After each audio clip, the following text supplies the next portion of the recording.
Les violences sexuelles et basées sur le genre sont un fléau en République démocratique du Congo. Soucieux de promouvoir les droits humains dans ce pays, plusieurs partenaires ont proposé des réponses.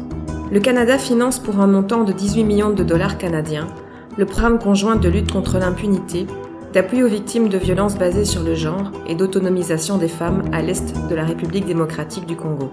Le PNUD exécute ce programme en synergie avec l'UNESCO, le Bureau conjoint des Nations Unies pour les droits de l'homme, le FINUAP ainsi que les partenaires nationaux. Le Nord Kivu, c'est l'une des provinces de la République démocratique du Congo qui avait connu différentes guerres ainsi que de différentes rébellions. Et quand vous interrogez l'histoire, vous voyez que tous ces hommes armés, sans foi ni loi, utilisaient les violences sexuelles comme armes de guerre. Nous avons monté des mécanismes ensemble avec nos partenaires pour arriver à réduire sensiblement ces fléaux. Et c'est là pour harmoniser les interventions ainsi que aussi apporter des pistes et des solutions à toutes ces victimes-là et aussi les orienter dans les structures médicales pour une prise en charge médicale et aussi une prise en charge psychologique pour qu'ensemble nous puissions arriver à éradiquer ces fléaux parce que la province maintenant a une mauvaise image et nous voudrions que la province ait son image de temps.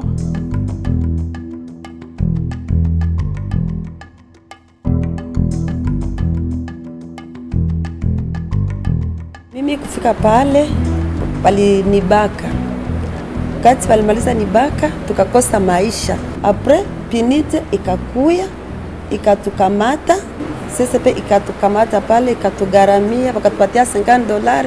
Wale $50 nikajifunza kazi ya mikono ya kusuka vikapo, na hivyo vile vikapo inabadilisha maisha yangu.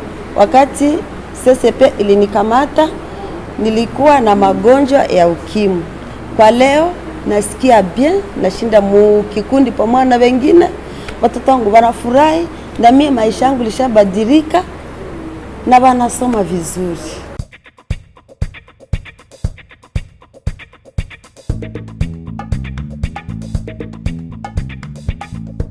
Nous réalisons qu'il y a eu des progrès énormes par rapport à la police. Et la première des choses est qu'on a réalisé beaucoup d'arrestations, on a reçu ou accueilli beaucoup de victimes. Disons au niveau de Goma, il y a eu des cas de violences sexuelles qui, au lieu d'être recrudescents, vont décroissant. Nous avons été suffisamment appuyés en termes d'équipement, en termes de fournitures de bureaux, mais à l'intérieur de la province, tous les bâtiments que nous avons ont été construits par les PNUD. Cela fait qu'il y a beaucoup de victimes. Donc les OPG travaillent dans de très bonnes conditions. Alors, les victimes se trouvant dans des conditions de confidentialité, elles sont venues en plus grand nombre par rapport aux jours précédents.